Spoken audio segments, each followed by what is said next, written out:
Santa Barbara is home to a variety of native plants that are adapted to our semi-arid Mediterranean climate. The Santa Barbara Botanic Garden grows and conserves these vital parts of the ecosystem.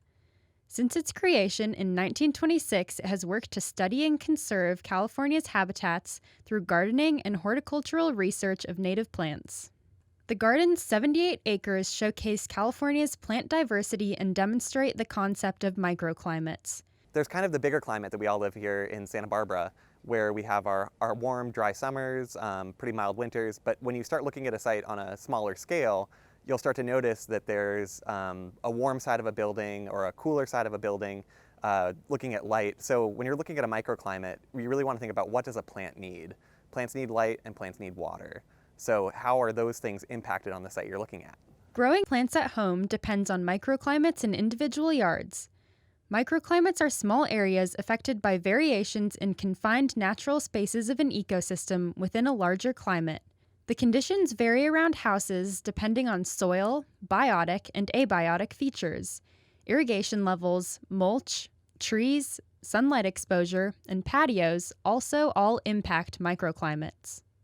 It's pretty easy for a homeowner to start assessing their microclimate and figuring out what they have going on in their yard. You just want to go out multiple times through a day, go out multiple times through a week, through a month, and just pay attention.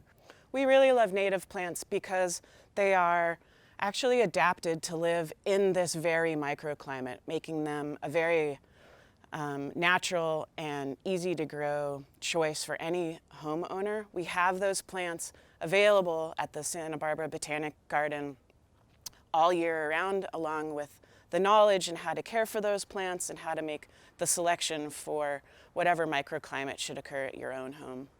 The Botanic Garden provides resources for educating and promoting individual conservation efforts in our own backyards. Anyone can visit the garden and learn about growing native plants.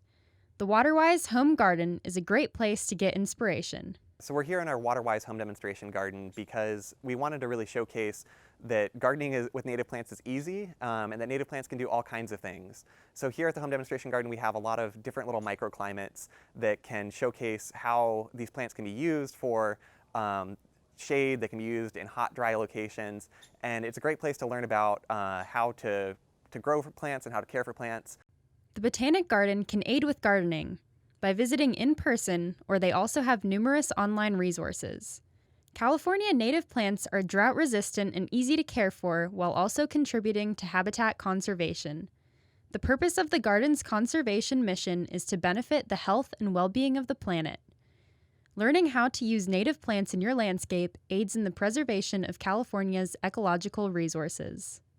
With native plants, fall is really the best planting time, so we recommend starting to plant anytime between the end of September and then into the winter time to make use of the natural rainfall that will occur and to follow the natural rhythm of these plants that are adapted for the specific ecosystem and microclimate. For more information, visit the Botanic Garden website at sbbg.org for tips on planting California natives, along with virtual tours and classes.